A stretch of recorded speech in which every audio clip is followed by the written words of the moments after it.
Hello. আজকে আমি আসলে দু একটা বিষয় নিয়ে কথা বলতে চাচ্ছি। সেটা হচ্ছে কি আমাদের কক্সবাজারকে নিয়ে আর কি। যেহেতু আমার বাড়ি কক্সবাজার, আমি কক্সবাজারের একজন স্থানীয় ছেলে। আমি কক্সবাজারের একজন স্থানীয় লোক।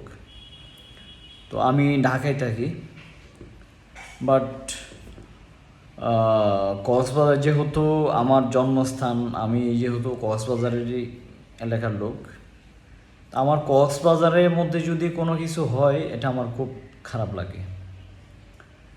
যে আমি আজকে কয়েকদিন যাবৎ মানে সোশ্যাল মিডিয়ায় দেখতেছি একটা মহিলাকে কান ধরে উঠবোস করাচ্ছে, আর একটা মেয়েকে ছাত্রলীগের ট্যাগ দিয়ে তাকে একটা বাড়িও দেওয়া হয়েছে, মানে তার হাতে এদিকে একটা জোরে একটা কি জানি একটা দিয়ে আঘাতও করা হয়েছে তাকে।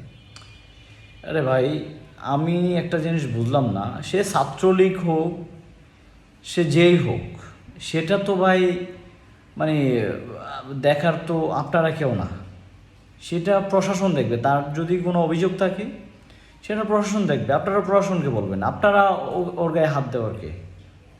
আরেকটা মহিলা, সে যদি প্রস্টিটিউটও হয়, সে যদি খারাপ মহিলাও হয়, যৌনকর্মীও হয়, তাও তো আপনাদের রাইট নেই যে তাকে হ্যারাসমেন্ট করার। আপনারা বড়জোর তাকে ওইখানে স্টে করে রাখে প্রশাসনকে খবর দিয়ে প্রশাসনের হাতে দিতে পারেন।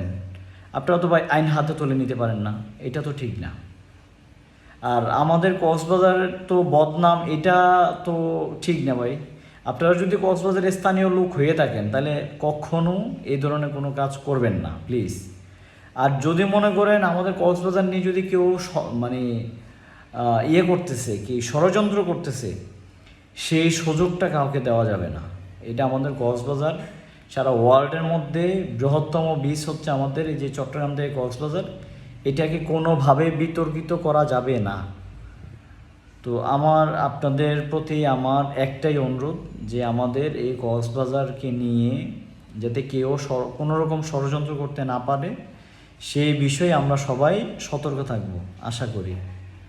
আর আমরা আইন নিজের হাতে তুলে নেব না, সে যেই হোক, আওয়ামী লীগ, বিএনপি, জামাত, এনিহাও, আমরা কেউ আইন নিজের হাতে কখনো আমরা আইন তুলে নেব না।